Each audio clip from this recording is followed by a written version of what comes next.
Crystal Voice of Asia. Ganyan kung maituring ang singer, songwriter na si Sherin Rehis na nakilala sa kanyang pambirit na boses at mga kanta na gaya ng Coming Out of the Rain,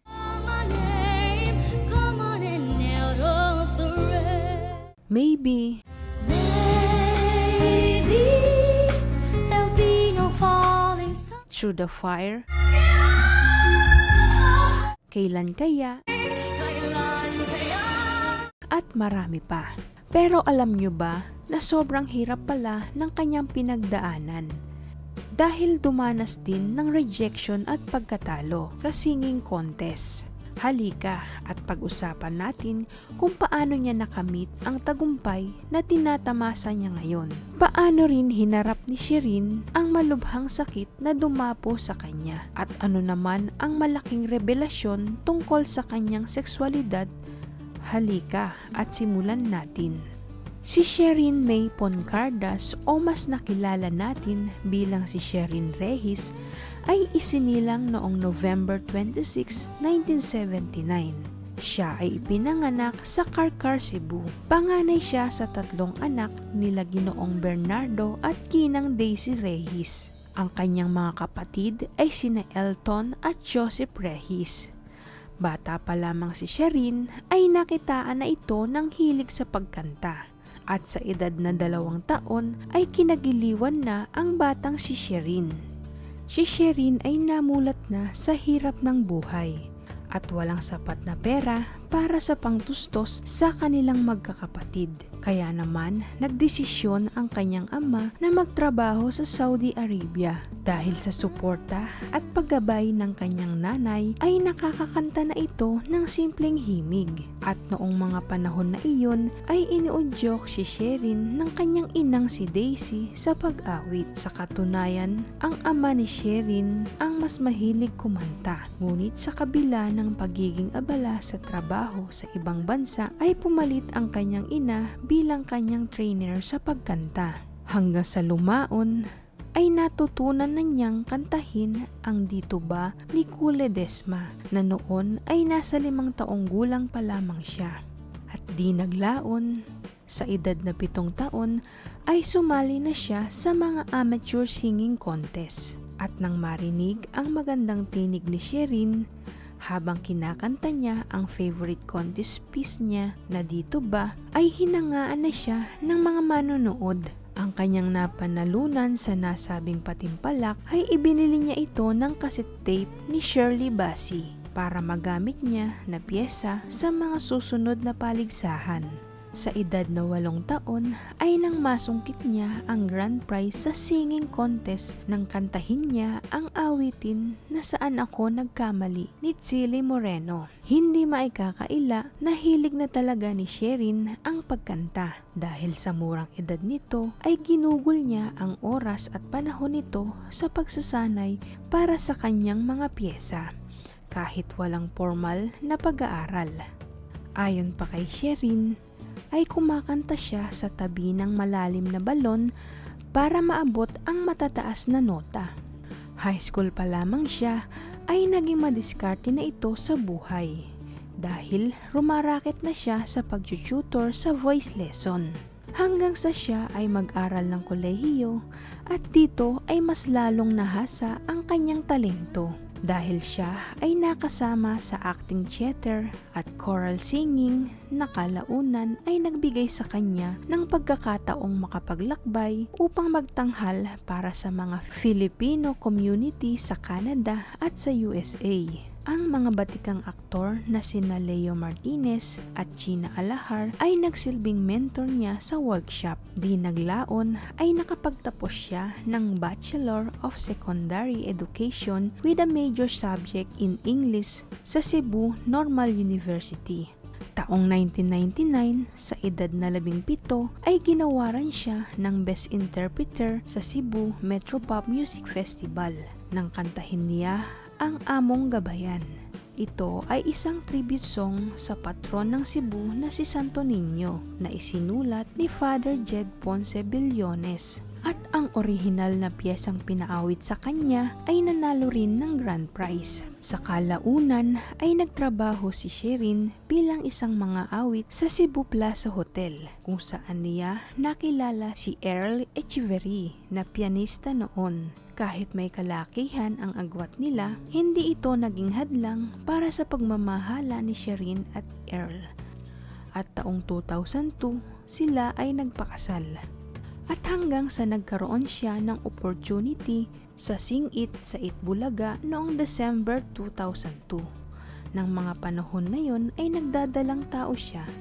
Dito ay itinanghal siyang first runner-up sa naturang contest. At taong 2003 ay nang isilang niya ang napakagandang anak niya na si Sweetie. Sa kaparehong taon ay sinubukan ni Sherin na sumali sa Starry na Million sa ABS-CBN.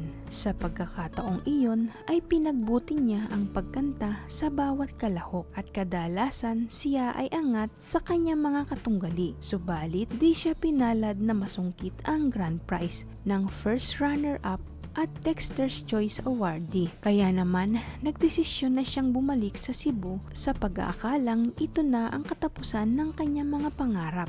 Ngunit sa kabila nito ay maraming oportunidad ang dumating sa kanya matapos matalo sa Starry na Million.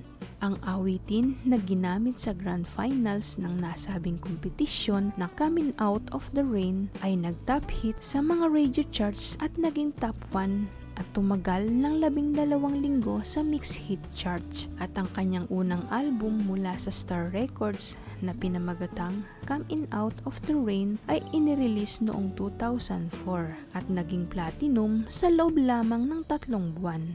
Mula sa nasabing album ay nakapaloob ang awiting Kailan Kaya na isinulat ni Kakay Velasquez para sa fantaseryeng Marina. At ang ilan pa dito ay Sana'y Ingatan Mo, Sana'y Di Pangarap, Maybe at marami pa. Bukod sa pagkanta, ay naging bahagi rin si Sherin ng maraming variety shows, kabilang na dito ang Magandang Tanghali Bayan, Most Requested Show at ASAP 2006. Napili din si Sherin ni Venny Saturno upang kumatawan sa Pilipinas para sa 2004 Voice of Asia Song Festival na ginanap sa Kazakhstan, kung saan siya ay nagkamit ng second prize. Noong July 2005 ay inirelease ang kanyang second album na pinamagatang What I Do Best, kung saan ang awiting ito ay pinarangalan bilang Best by Female Performer sa IFM Pinoy Music Award.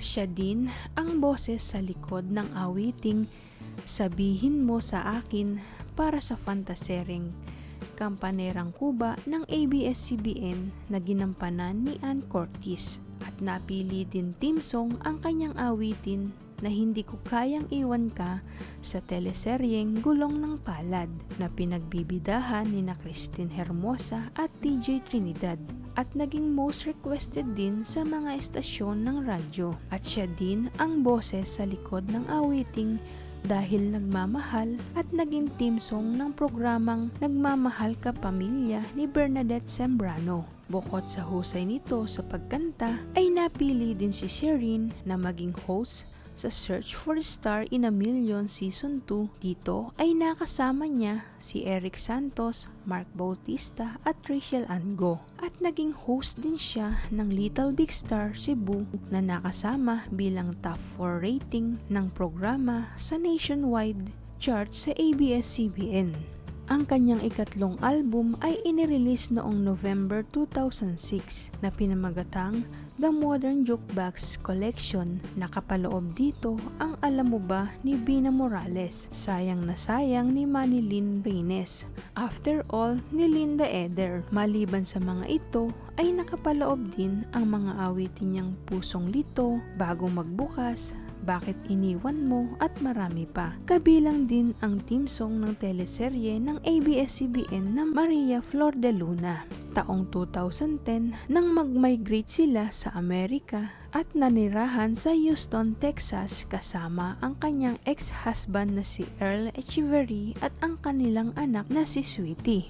At sa kabila ng tagumpay niya sa karera sa pagkanta ay isang nakakalungkot na balita nang minsan siyang magbakasyon sa kanyang hometown sa Cebu noong 2016, madiagnose na may stage 2 thyroid cancer. Kaya naman agad siyang inoperahan para mailigtas ang kanyang buhay. Sa kabila nito ay kaakibat pa din ang takot niya na mawala ang kanyang boses sa pagkanta pagkatapos ng operasyon. Kaya naman habang ginagawa ng doktor ang surgery ay pinatugtog nila ang Come In Out of the Rain para daw makonsensya sila na huwag matamaan ang laryngeal nerve.